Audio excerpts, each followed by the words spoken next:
ஒன்று நான் சீக்கிரமாக வந்தால் ட்ரெயின் சீக்கிரமாக வராது, நான் லேட்டாக வந்தால் ட்ரெயின் சீக்கிரமாக வந்து நிற்கும். இப்போ தான் என் ட்ரெயின் வந்து பிளாட்ஃபார்ம் நம்பர் 3 இருக்குன்னு சொல்லியிருக்காங்க. பிளாட்ஃபார்ம் நம்பர் 3க்கு போகலாம். 2 வருஷத்துக்கு அப்புறம் இப்போ தான் ஒரு வீலாகே பண்ணுறேன். 2025 ஃபஸ்ட்டு ட்ரிப்புங்க பிரயாக்ராஜுக்கு. ஹர் ஹர் மகாதேவ். ட்ரெயின் வர ஸ்பீட் பார்த்திங்களா, வரவா வேணான்ற மாதிரி ஸ்லோவாக வருது.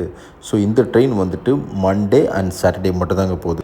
இந்த ட்ரெயினை பார்த்த உடனே எல்லாம் எங்கே உட்காந்துருந்தாங்கன்னே தெரில, அவ்வளோ பேர் வந்துட்டாங்க திடீர்னு. இன்றைக்கி எவ்வளோ கூட்டமாக இருக்க போகுதுன்னு தெரிலங்க.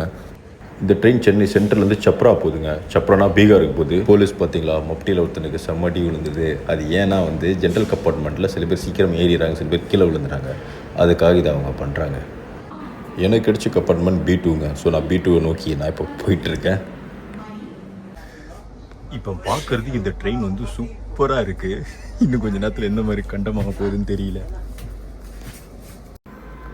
இந்த தக்கல் டிக்கெட் கிடச்சது ஒரு காட் கிரேஸ்னு சொல்லலாம். ஏன்னா வந்து செகண்ட் ஏசியில் ஒரு 12 சீட்டோ 11 சீட்டு தான் உண்டு. தேர்ட் ஏசியில் 76 சீட்டு தான். இந்தியா ஃபுல்லாக இந்த ட்ரெயினில் புக் பண்ணுவாங்க, எங்கெங்கெல்லாமல் புக் பண்ணுவாங்க. ஏன்னா அது வீக்லி ஒன்ஸ் தான், weekly 2 wise, Saturday and Monday மட்டும்தான். ஸோ நான் வந்து பிரயாக்ராஜுக்கு இதில் புக் பண்ணேன். ஏன்னா அது சென்னையிலேருந்து கிளம்புறதுனால. இன்னொரு ட்ரெயின் சங்கமித்ரா இருக்குது, அது புக் பண்ணால் எல்லாருமே சொல்கிறாங்க ரொம்ப ரஷ் ஆகிடுன்னு. இந்த ட்ரெயின் ரஷ் ஆகிடும் ரொம்ப பயந்துக்கிட்டே இருந்தேன். ஃபைனலி ட்ரெயின் வந்து பார்த்தீங்கன்னா 5:40 எக்ஸாக்ட் டைமுக்கு சென்னை சென்ட்ரல்லேருந்து கிளம்பிடுச்சு. நீங்கள் யாராவது நம்ம தமிழ்நாட்டிலேருந்து நீங்கள் பிரயாக்ராஜுக்கு போனோம் அப்படின்னா நீங்கள் இந்த ட்ரெயினை சூஸ் பண்ணிக்கோங்க. சேஃபாக போயிட்டு சேஃபாக வரலாம். தேவையில்லாத ஆட்கள்லாம் ஏறவே மாட்டாங்க ஏசியில். ஜென்ரலில் வந்து சில கூட்டமாக இருந்துன்னு சொன்னாங்க, பட் எனக்கு ஏசியில் அந்த ப்ராப்ளமே இல்லை. இந்த ட்ரெயின் ரூட் வந்து பார்த்திங்கன்னா எண்ணூர், கும்மிடிப்பூண்டி, நெல்லூர் அந்த வழியாக தான் இது வந்து போகுது. ஸோ சங்கமித்ராவும் இதே ரூட்டில் தான். அது பெரம்பூர் வரும், பட் சங்கமித்ரா வந்து சென்னை சென்ட்ரல்லாம் வராது, எக்மோர்லாம் போகாது. அது ஸ்ட்ரெயிட் பெரம்பூர்லேருந்து அப்படியே எண்ணூர் வழியாக போயிடும். இந்த ட்ரெயின் வந்து நான் போன ட்ரெயின் வந்து சென்னை சென்ட்ரலில் இருந்து போகுங்க. பயங்கரமாக இருக்க போகுது இந்த எக்ஸ்பீரியன்ஸ் எனக்கு.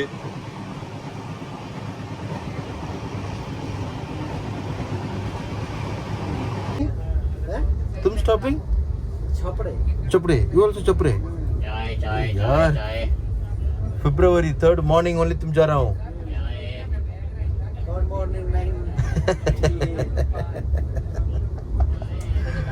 यार लॉन्ग राइड 2400 किलोमीटर। हाँ फ्लाइट जा रहा हूँ ना, तुम फ्लाइट जा रहा हो ना, तुम फ्लाइट जा रहा हो ना।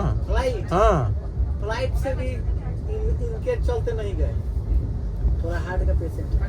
वो हार्ट का पेशेंट है, वो दिखाने के लिए गए थे, घूमने के लिए, तो इनके चलते हम लोग नहीं घूम पाए। हाँ इनका तबीयत कुछ गड़बड़ हो गया, अरे यार तो वापस जा रहे हैं, फिर आएंगे ओके। अप्रैल मई में। सो तुम जा रहे हो तो चपरा वाली तुम जा रहा हो। 36 hours। रीजन फरवरी को हम लोग पहुंचेंगे सुबह प्रयागराज 2 PM में 1:30 और प्रयागराज स्टॉपिंग में 1:30 है। हाँ मिडनाइट। கொஞ்ச நேரம் நார்த் இந்தியானோட ஃபன் பண்ணிட்டு ஜாலியாக பேசிட்டு அப்படியே என் ட்ராவலை கண்டினியூ பண்ணிக்கிட்டே இருந்தேன். நைட்டு டின்னர் ஆர்டர் பண்ணியிருந்தேன், ரொம்பவே சூப்பராக இருந்ததுங்க. ஐஆர்டிஎஸ் வெப்சைட் மூலிமா நம்ம வந்து ஃபுட் ஆர்டர் பண்ணிக்கலாம். கரெக்டாக ட்ரெயின் வந்து கூடூர் போன உடனே நான் வந்துட்டு ஒரு சாம்பார் சாதம் அப்புறம் ஒரு மீல்ஸ் மாதிரி ஒன்று ஆர்டர் பண்ணியிருந்தேன். டேஸ்ட்டு சும்மா அல்டிமேட்டாக இருந்ததுங்க ஃபுட்டு. இந்த ட்ரெயினுக்கு நான் வச்ச பேர் வந்து சப்பாரி ட்ரெயின், அதாவது சப்பரா ஷார்ட்டாக சப்பாரி நான் வந்து கூடுவேங்க. ஸோ ஃபுட்டு அந்த நைட் டைம்லாம் அல்டிமேட்டாக இருந்தது. அதாவது ட்ரெயின் எக்ஸ்பீரியன்ஸில் இந்த மாதிரி ஒரு ஃபுட்டு நான் சாப்பிட்டதே இல்லை, ரொம்பவே சூப்பராக இருந்ததுங்க. ரெஸ்டாரண்ட் நேம் வந்து கிர்துங்கா, அதான் உங்களுக்கு இந்த கவரை காட்டுறேன். யாராவது நீங்கள் நார்த் இந்தியா சைடில் போகிறவங்க இந்த ஹோட்டலில் ட்ரை பண்ணி பாருங்கள், ஃபுட்டு சூப்பராக இருக்குது. ட்ரெயினோட ஸ்பீடை கால்குலேட் பண்ணேன். செல் டைம் வந்து 1:30, பட் அவங்க ஃபுல் அண்ட் ஃபுல் வந்து ட்ரைவ் பண்ணுறது எல்லாமே 100 and 110 இந்த ஸ்பீடில் தான் மெயின்டைன் பண்ணிட்டே இருக்காங்க. நான் ஸ்டாப்பாக உங்களுக்கு ட்ரெயின் போயிட்டே இருக்காங்க, கண்ட ஸ்டாப்லாம் உங்களுக்கு நிற்காது. ட்ரெயின் வந்து நாக்பூர் ரீச் ஆகிடுச்சு. ஏன்னா அடுத்த நாள் ஆகிடுச்சு இது வந்து. ஏன்னா ட்ரெயின் வந்து ஈவினிங் 5:30 கிளம்பிச்சு. ஸோ நெக்ஸ்ட் டே மார்னிங் வந்து ட்ரெயின் வந்து 9:45 வந்து நாக்பூர் ரீச் ஆகிடுச்சிங்க. நாக்பூர்லேயும் நான் ஃபுட்டு ஆர்டர் பண்ணேன். ஸோ அந்த ஃபுட்டு எனக்கு ஓரளவுக்கு நல்லா இருந்துச்சு, நாட் பேட். ட்ரெயின் வந்து மேக்ஸிமம் ஸ்டாப் ஆகாமல் எனக்கு போயிட்டே இருந்தது. அந்த ஸ்டேஷனில் மட்டும்தான் கொஞ்சம் நேரம் நிற்கும். இப்போ தான் ஒரு ஆளில்லா காட்டுக்குள்ளே நின்னால் எப்படி இருக்கும் அந்த மாதிரி ஒரு இடத்துல ட்ரெயின் நின்றுட்டு இருந்தது. ஸோ இது பக்கத்துலேயே ஒரு சின்னதாக ஒரு ரயில்வே ஸ்டேஷன் நான் ஒன்று பார்த்தேன். இந்த இடத்த பார்த்தோன்னே ஆஹா இது என்னடா தீரன் அதிகாரம் 1 படத்தில் வர லொக்கேஷன் மாதிரியே இருக்குது. கொஞ்சம் நேரம் பார்த்துக்கிட்டு இருந்தேன். என்னோடய கம்பார்ட்மெண்ட்டில் சில பேர் ஃபேமிலியாக வந்திருந்தாங்க. ஒரு 2 பேருக்கு வெயிட்டிங் லிஸ்ட் ஆகிடுச்சு. நார்த் இந்தியாவில் நான் ஒரு திங்ஸ் நான் வந்து அப்சர்வ் பண்ணியிருக்கேன்.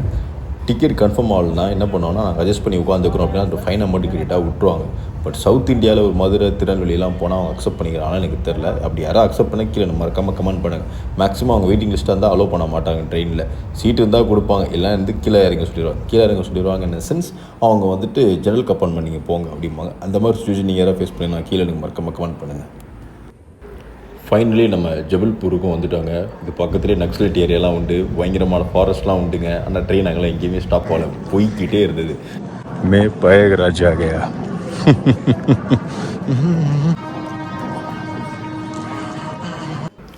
ட்ரெயின் ஷார்ப்பாக மிட் நைட்டில் 1:30க்கெலாம் வந்துருச்சுங்க. 1:45க்கு எனக்கு வரணும், ஆனால் 1:30க்கெலாம் வந்து பிரயாகராஜுக்கு ரீச் ஆகிடுச்சு. என் ஹோட்டல் பக்கத்தில் தான் இருக்குது, ஆனால் இருந்தாலும் நிறைய ரோடெல்லாம் பிளாக் பண்ணி வச்சுருக்காங்க, நடந்து போகிற மாதிரியே இருக்கும். கைஸ், நான் இப்போ எங்கே தெரியுமா இருக்கேன்? பிரயாகராஜில் இருக்கேன். சிட்டி சும்மா ஜொலிக்குதுங்க. ஹர் ஹர் மகாதேவ், ஜெய் ஸ்ரீராம். இங்கே பாருங்களேன், காட்டுறேன் உங்களுக்கு. டைம் வந்து பார்த்தீங்கன்னா 1:54, ஆல்மோஸ்ட் 2 o'clock ஆகுது. ரோடே காலியாக இருக்குது. ஆனால் அந்த சைட்லாம் பார்த்தீங்கன்னா ரோடு உங்களுக்கு செம்ம கூட்டமாக இருக்கும். நான் வந்து ஹோட்டலுக்கு போகிறேன், ஸோ அதனால் என் சைடில் வந்து ரோடு காலியாக இருக்குது. இதோடு நான் அந்த ப்ளாகை கம்ப்ளீட் பண்ணிக்கிறேன். ஏன்னா யாரை கேட்டாலுமே கரெக்டாக சொல்ல மாட்டேன், நிறைய இடத்துல ரோடு பிளாக் ஆகிருக்குன்னு சொல்கிறாங்க. ஸோ ஒரு காமன் மேன் போனால் என்னென்ன சுச்சுவேஷன் ஃபேஸ் பண்ணான்றதை உங்களுக்கு சொல்கிறேன். பாய்.